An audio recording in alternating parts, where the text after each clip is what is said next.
ഇത് ഇവിടുത്തെ ഒരു ഫേമസ് ഐറ്റമാണ് ആന്ധ്രാപ്രദേശിലെ. ഇതാണ് പൂരി മസാല ചേർത്തുണ്ടാക്കുന്ന ഒരു സംഭവം. ഇതിന് എന്തോ ഒരു പേര് പറഞ്ഞ് പെട്ടെന്ന് ക്യാച്ച് ചെയ്തില്ല എന്നുള്ളതാണ്.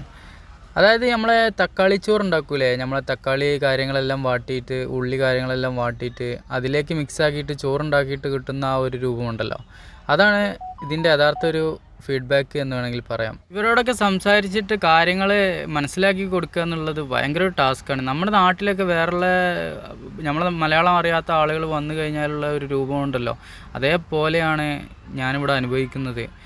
അങ്ങനെ ഞാൻ ദോശ പറഞ്ഞിട്ടുണ്ട്, 2 തരം ദോശ, ഒരു പ്ലെയിൻ ദോശയും അതിൻ്റെ കൂടെ ഒരു കാരൻ ദോശയും പറഞ്ഞ് പെട്ടെന്ന് തന്നെ സാധനങ്ങളെല്ലാം തന്നെ തരുന്നുണ്ട്.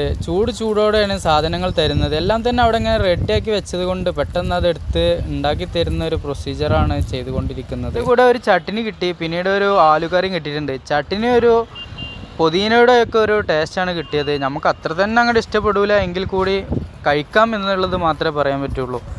പിന്നീട് നമ്മൾ ആ ഒരു മുട്ടദോശേൻ്റെ ഉള്ളിലേക്ക് നോക്കുമ്പോൾ പൊടികളെല്ലാം വിതറിയിട്ട് മുട്ടയും അതിൽ പരത്തി പൊട്ടിച്ചിട്ടതായിട്ട് കാണാൻ സാധിക്കുന്നുണ്ട്. ഇതുപോലത്തെ ഒരു ചെറിയ വണ്ടിയിലാണ് കച്ചവടം നടന്നുകൊണ്ടിരിക്കുന്നത്.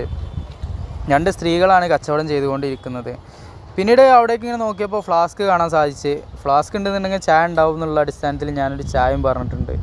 നമ്മുടെ നാട്ടിൽ എല്ലാം ഒരു കുടക്കയിൽ കിട്ടുന്നുണ്ട് എങ്കിൽ ഇവിടെ പല കടകളിൽ പോയിട്ട് വേണം പല സ്ഥാനങ്ങളും പല ഏരിയയിലും ഒപ്പിക്കാനായിട്ട്.